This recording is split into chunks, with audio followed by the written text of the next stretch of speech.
I was not supposed to survive the winter of my 104th year. The doctors had already begun speaking in that particular tone, the one that lands softly but means everything is ending. My granddaughter Thessaly held my hand with both of hers, pressing her warmth into my knuckles like she was trying to transfer something essential. My physician, a careful young man named Dr. Orvin Cassell, had pulled the family into the hallway and used words like irreversible and comfort measures. I could hear them through the wall. I have always had extraordinary hearing, even at 104. That is one of the cruelties of extreme old age. Your ears outlast nearly everything else. My name is Renova Pallister.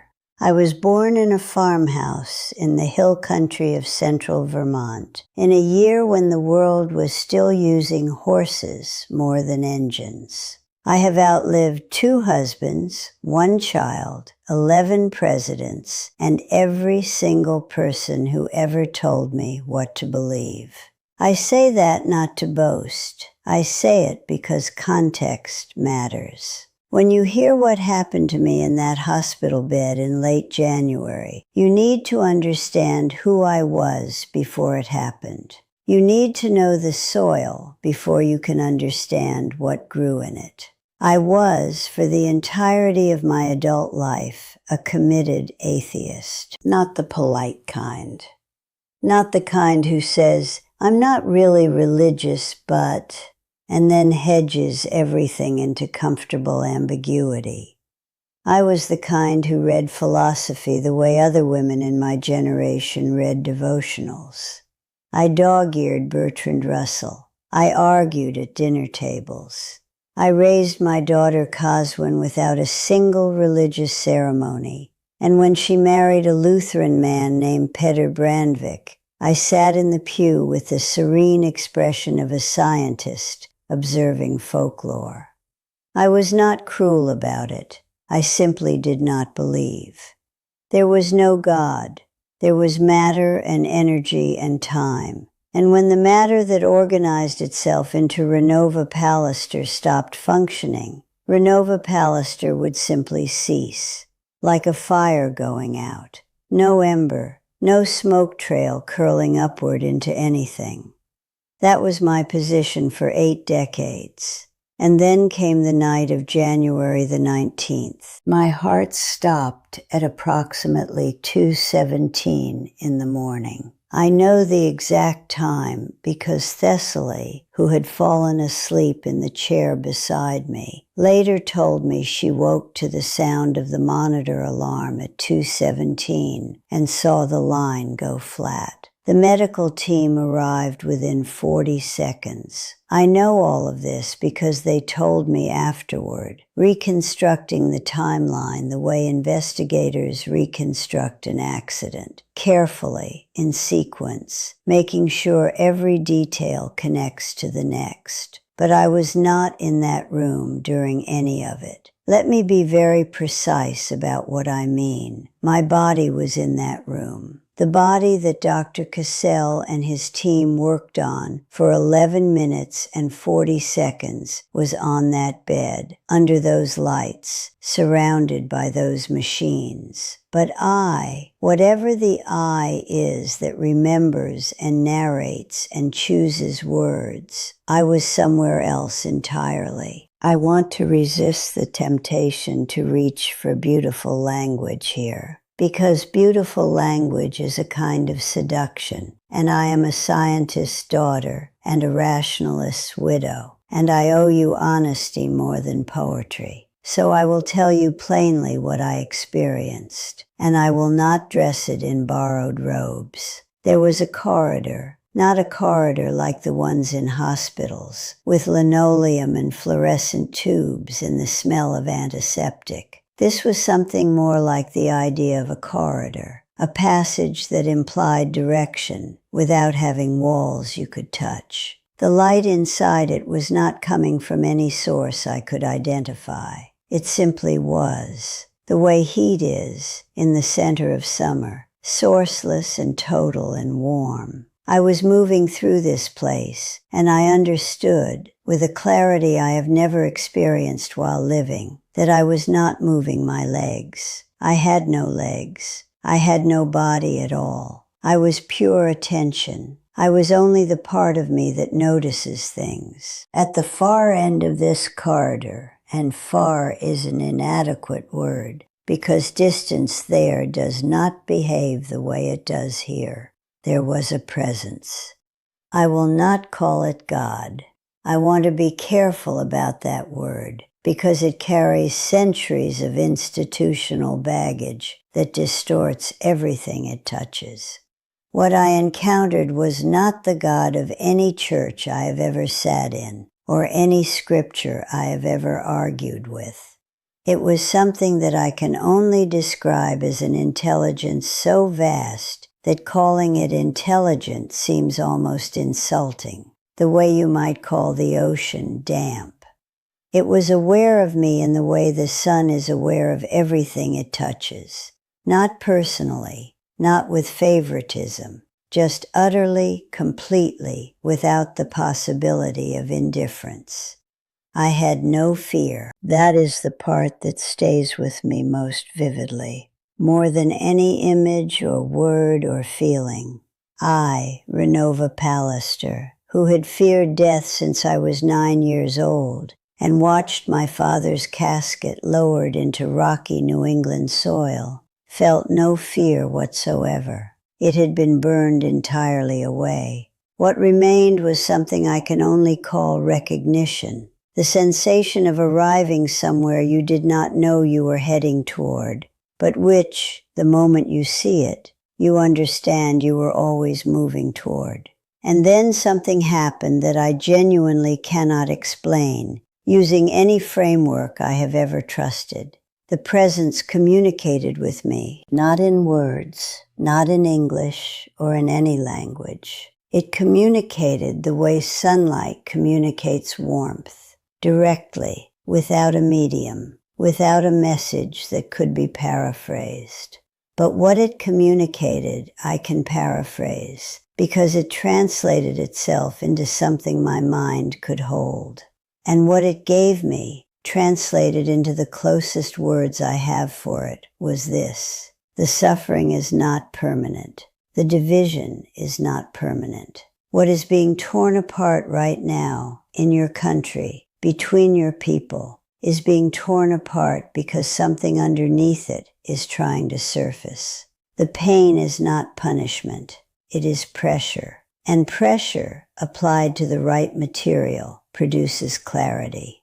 And then it gave me a name. I had not thought about politics in years. I was 104 years old, and I had stopped watching the news because the news had stopped surprising me. I had seen McCarthyism. I had seen Watergate. I had seen the whole grinding carnival of American political life across 11 decades. And I had arrived at a kind of weary anthropological detachment from all of it. But the presence gave me a name, not as an accusation, not as a condemnation, more the way a doctor names a condition, precisely without emotion, because naming it is the first step toward addressing it. The name was Donald Trump.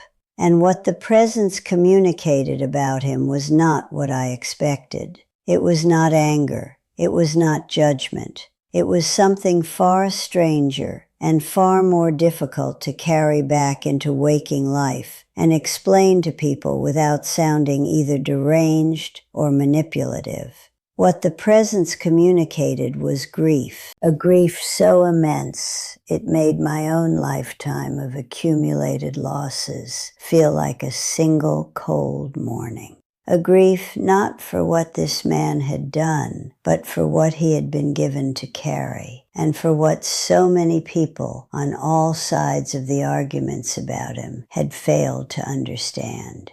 That the anger in the room, on every side of the room, was a symptom. that the rage and the fear and the exhausted tribalism were all evidence of the same wound in the same body, just viewed from different angles by people who had stopped being able to see each other.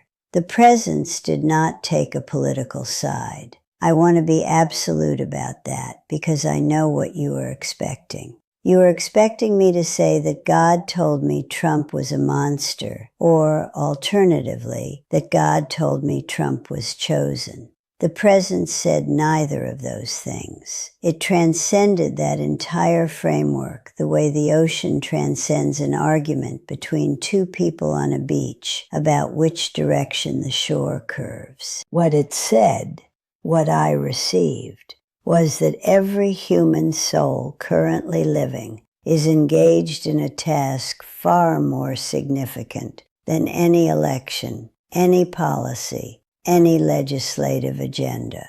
That the task is the one it has always been, to extend the threshold of what we can endure together, to stretch the membrane of community until it includes people we find genuinely difficult to include. That this is not a political project. It is the only project. And that the current period of fracture in America and beyond is not evidence of failure, but evidence of strain, which only happens when something is being tested. I do not know how long I was there. In clock time, I was clinically deceased for 11 minutes and 40 seconds. In the time of that place, there was no duration at all. I was simply there, receiving, and then I was not there. And then I was gasping in a hospital bed in Burlington, Vermont, with a young cardiologist pressing his hands against my sternum and saying my name in a voice that sounded like prayer. The first thing I said, when I had breath enough to say anything, was, "I was wrong." Thessaly thought I was talking to her. She leaned in and said, "About what, Gran? Wrong about what?" I told her, about all of it. In the weeks that followed, as my body improbably reassembled itself towards something resembling function, I had a great deal of time to lie still and think. I am, after all, 104 years old. Lying still and thinking is most of what I do. And I returned again and again to the question that would have consumed my younger self entirely. Was any of this real? I am a rationalist. I remain one. I cannot pretend otherwise, and I would not insult you by pretending. I know that the dying brain produces extraordinary experiences. I know that oxygen deprivation creates hallucinations of light and warmth and significance. I know that the mind, when facing its own termination, may generate precisely the kind of experience most calculated to comfort itself. I know all of this, and I also know that I came back different, not different in the way of a conversion. I have not joined a church. I have not acquired a Bible. I have not started using the word blessed. I am still Renova Pallister, still ornery, still capable of fierce argument, still deeply suspicious of institutional religion. But the fear is gone. The fear that lived in me like a second skeleton for 95 years, the fear of the dark at the end of everything. It is simply gone. Burned away in 11 minutes and 40 seconds. And I cannot explain that by appealing to brain chemistry, because brain chemistry does not typically produce permanent changes in lifelong psychological architecture from a single event. What I can tell you is what I brought back. I brought back the grief I felt from that presence. Not my grief, its grief. A grief about division that feels when I hold it in my chest, exactly like what a parent feels watching children fight over something that neither of them will care about in 20 years. The presence was not on anyone's side. It loved the people who put signs in their yards and the people who tore those signs down. It loved the people who showed up at rallies in red hats and the people who protested those rallies. Not equally in the sense of endorsing every choice equally, but equally in the sense that a parent loves two children who are breaking each other's hearts. The message about Trump, and I use that phrase only because you need a hook to hang the larger thought on, was not really about Trump at all. It was about what happens when a society reaches a point of such profound mutual exhaustion that it can no longer distinguish between the symptom and the disease. It was about the danger of building an entire identity around being against something. It was about the invisible cost of contempt, not the contempt expressed toward any particular politician, but the contempt that has become the ambient temperature of public life, the water we all swim in without noticing, the thing that makes every disagreement feel like warfare and every opponent feel like an enemy. The presence showed me.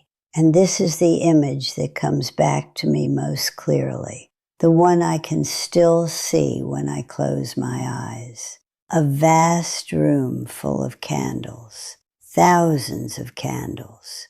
And every time one person looked at another person with contempt, a candle went out. Not the candle of the person being despised, the candle of the person doing the despising. We are dimming ourselves. That was the message.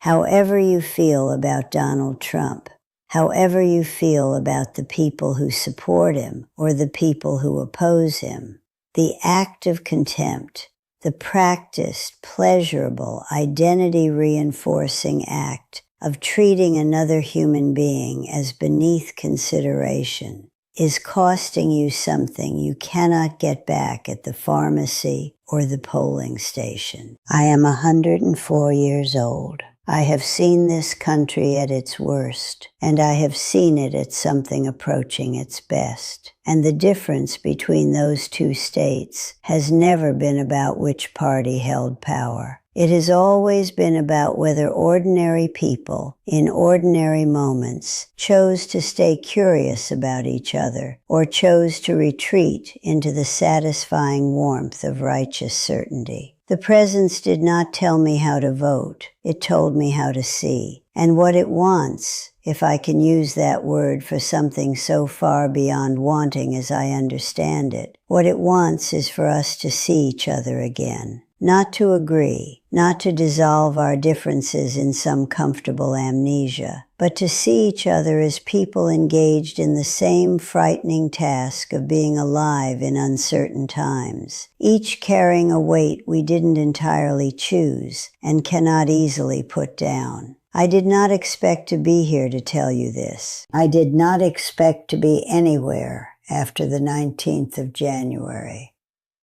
I expected to go out like that fire.